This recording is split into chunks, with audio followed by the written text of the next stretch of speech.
In today's video, we're going to talk about the toilet that I wish I had installed in this tiny house.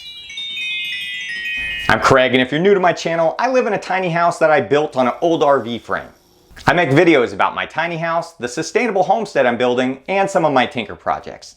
When I first built this place, I did a DIY composting toilet. Composting toilets were really expensive, around $1,000, and I didn't really want to pay for that. So my father and I crafted a wooden box with a 5-gallon bucket underneath it and kind of a ventilation system that we routed out the bottom of the tiny house.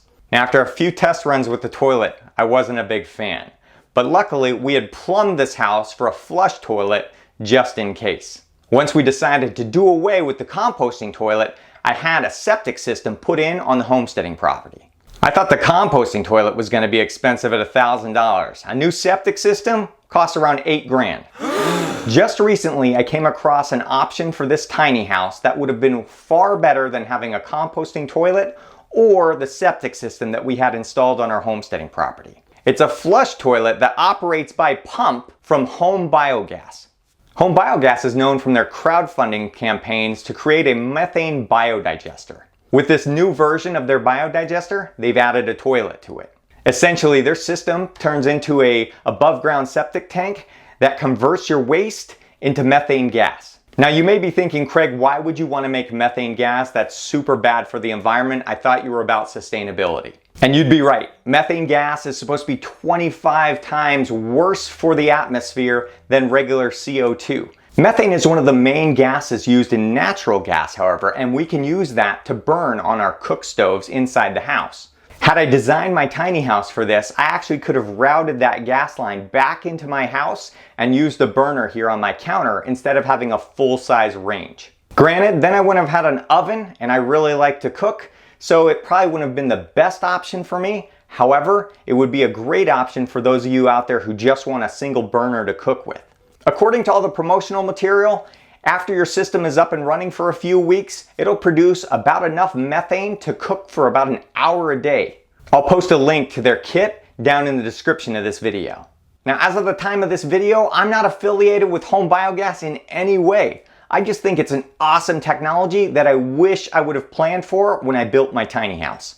If I were building a tiny house again, this is how I would incorporate a Home Biogas system into my setup.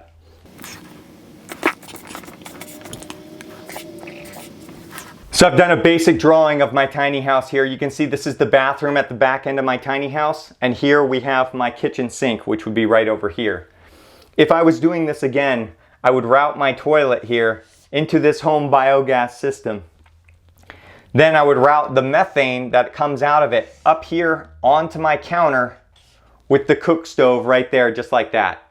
So you can see it would just be a full loop system right there to be able to use my poop to convert into methane, which then I could cook with. We compost a lot here, so taking our excess food scraps and putting them into this biodigester is not a stretch for us at all whatsoever. In fact, I really like that concept. Now, if you're planning on moving your tiny house around, obviously this is not going to be a great setup for you. But if you are planning on parking your tiny house on a homestead property like mine, and it's going to be permanent for a while, this could be a great setup. The Home Biogas system is about a 4-foot by 7-foot footprint. So it's a decent sized footprint there. And it could just be a great way of generating some energy out of poop. Again, I wish I would have known about this when I was building my tiny house, which is why I'm putting it out there on this video. If you've used this system or have it set up on your own tiny house, let me know in the comments because I'd love to hear more about it. Hope you found this video helpful. Please give this video a thumbs up and don't forget to subscribe to my channel for more content like this.